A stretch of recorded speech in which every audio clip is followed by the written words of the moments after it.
and what you were looking at on the screen here is an absolutely huge mistake on the part of Paramount, who has lost their most prolific creator, and indeed one of the most prolific creators in all of Hollywood right now, and that is Taylor Sheridan. He is the creator of things like Yellowstone, which had one of the largest cultural moments in the last decade. It had a whole host of spin-offs like 1883, 1923. 1883 I actually really enjoyed, but he has a whole bunch of other television series as well. Tulsa King with Sylvester Stallone is very popular right now. Landman, also very popular. Mayor of Kingstown with Jeremy Renner, very good. And he has carved out a niche for himself in Hollywood as somebody, they call him a creator of gritty Western dramas, but I really think of him more as just an auteur film creator in general. And he is one of the most prolific voices working today,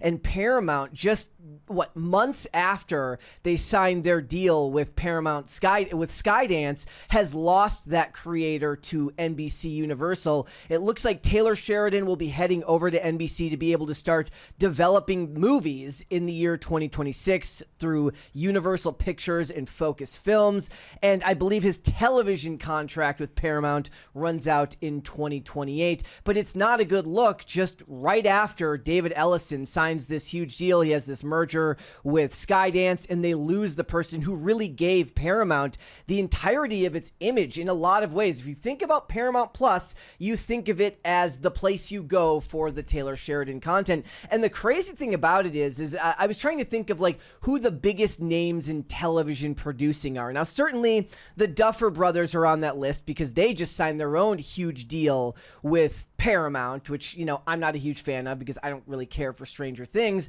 but there's a lot of marked differences between them and the style of Taylor Sheridan. But I was thinking, you know, if you go to terrestrial television, you have the likes of, say, a Dick Wolf, who has produced for decades upon decades shows like Law & Order SVU, Law & Order Criminal Intent, which of course in my personal opinion is the superior Law & Order. It ran from 2001 to 2011.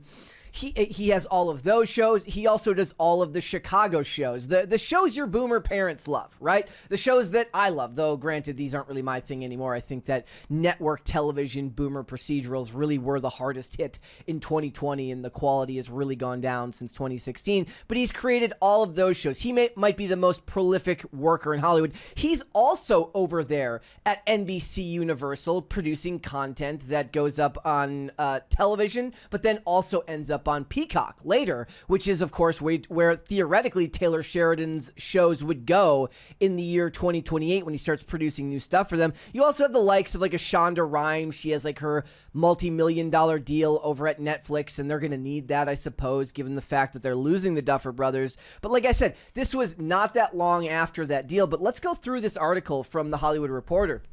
It says, Taylor Sheridan, an actor turned Western writing juggernaut, is bailing from the plains of Paramount for the money / greener pastures of NBC Universal. If you're wondering, NBC Universal is Comcast. So again, it's the illusion of choice. Sheridan has inked a deal with NBC Universal, the home of studios like Universal Pictures and Focus Features, that begins in 2026. His current television contract will keep him with Paramount through the year 2028, which is when he will take his TV talents to the Comcast subsidiary as well.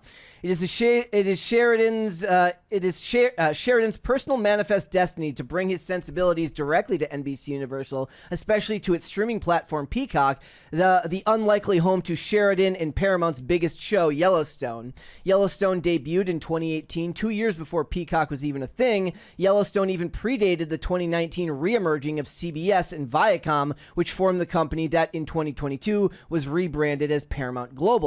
The smash hit series also predated Paramount Plus, which was 2021, and certainly not its predecessor, CBS All Access. That's where I used to have to go to get like the last season of Person of Interest if I missed it.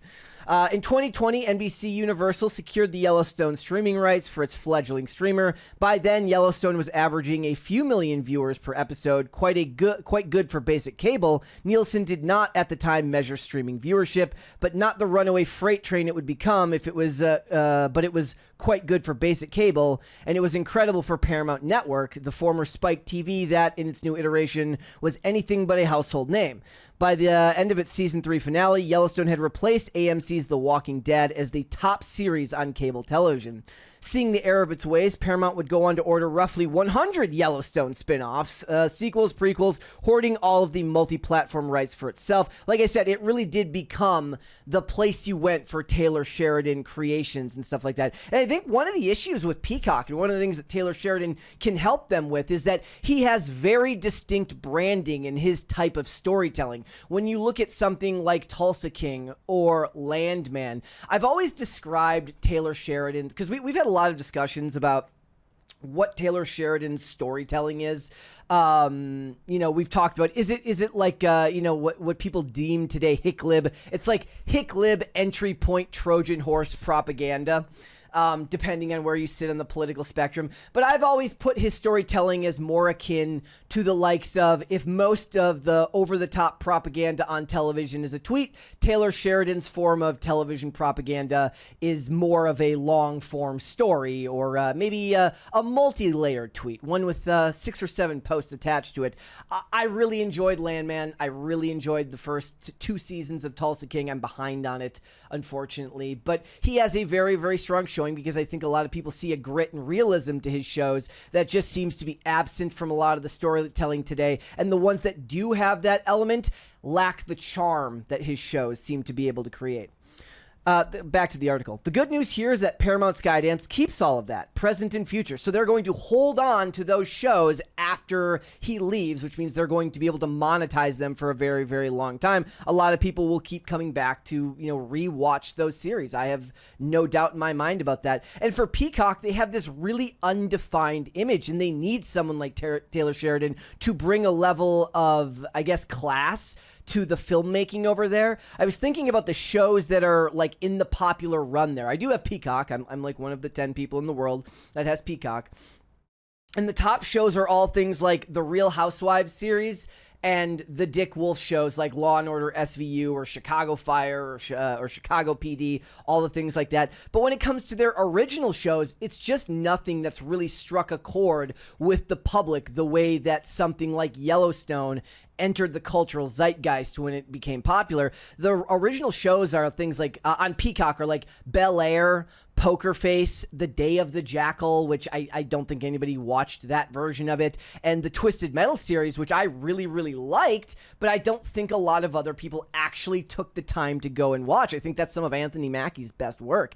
And now Paramount has signed this deal with the Duffer Brothers, of course, their big show being Stranger Things, and there is a huge difference between the likes of like a Taylor Sheridan and a Duffer Brothers when it comes to creative. When you think about it, like Taylor Sheridan, he's a machine. These shows are coming out. He's the creator of all of them, but he's got the right people working on it. They're creating things that are in line with his vision. And as soon as that season is done, it seems like the next season is already, under the gun and getting to work. Whereas the Duffer Brothers go into these articles and they talk about how they want longer gaps between seasons. Meanwhile, it has become a running meme that by the time Stranger Things is done, every member of the cast, which started out as children, will be signing up for AARP.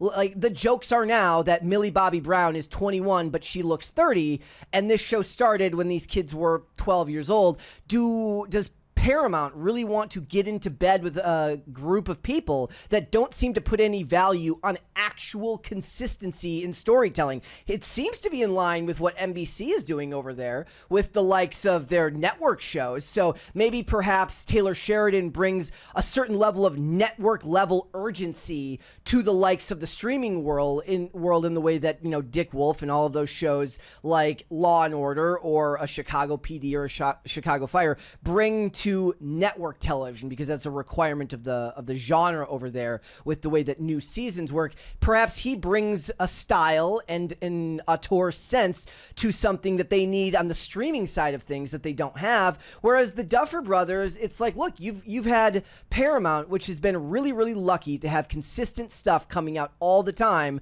from this very, very popular creator. Now what? Are they going to get some show called like Newer Things or Stranger People, and you'll get one season every 10 years. And by the time season 1 is done, a couple months later, you're like, I don't know. I haven't heard anything new. The cast isn't saying anything. It's like Jenna Ortega over on Netflix with Wednesday. Like, they'll get to it when they get to it. They're just going to cancel because unlike Netflix, which is like the mainstay, it's the staple, people who watch Wednesday and keep Netflix just because it's the streaming service that everybody has, they'll be able to catch Wednesday the next time it comes around. If you go watch Stranger People over on Paramount with the Duffer Brothers and you watch season 1 and it's really good, but a couple months later you're not hearing a word about what's going on with the show, you're going to cancel it because nobody's going to keep Paramount because it's not the go-to. It's not the default streaming service. You're going to cancel it and you're going to forget that a new season is coming out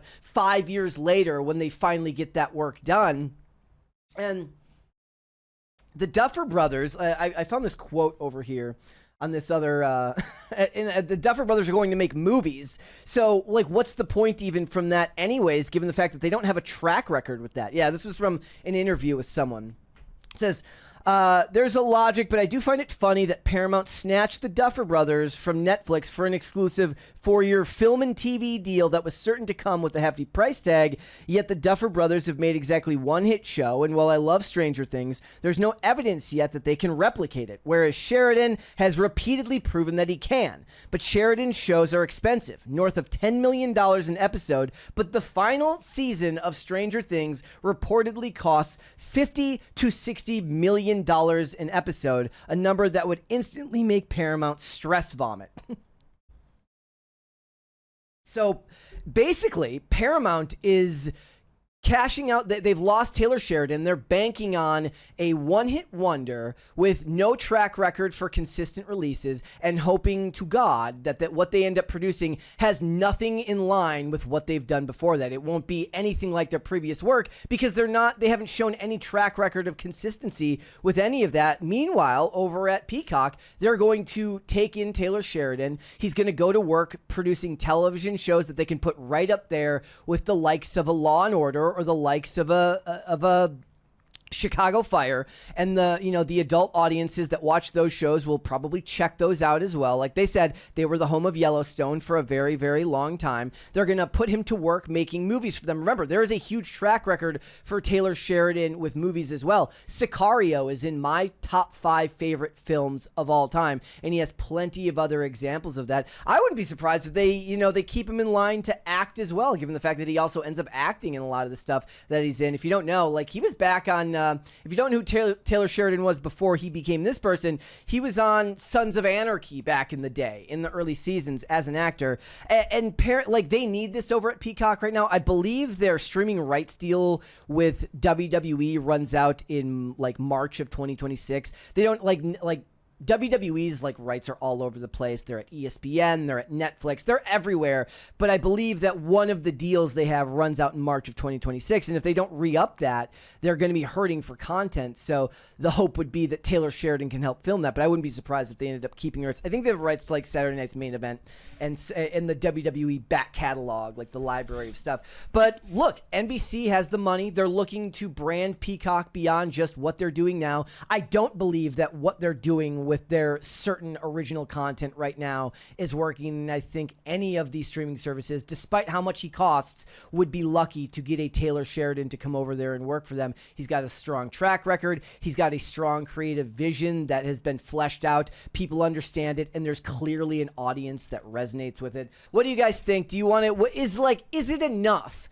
Is Taylor Sheridan's work enough? Do you like Yellowstone enough? Do you like Tulsa King enough? Do you like any of these shows enough to sign up for a streaming service like Peacock, which admittedly I make jokes about all the time, as I feel like we're like one of the only households that actually has it in our home. But I would be interested to know. And with Taylor Sheridan leaving, if you have Paramount Plus, is that enough to get you to cancel because you know there won't be new seasons coming, since one of the hallmarks of his creative vision is his consistency? I would be interested to know down below, guys. Tell us what you think. Also, if you don't know what our podcast is, it is Pop Culture Crisis. We are live Monday through Friday, 3 p.m. Eastern Standard Time, which is, of course, noon Pacific, See you there, guys. Thanks for watching. Listen to full episodes of Pop Culture Crisis on Spotify. Keep up with us on social media and make sure you subscribe and ring that bell so you never miss the show. Bye, guys.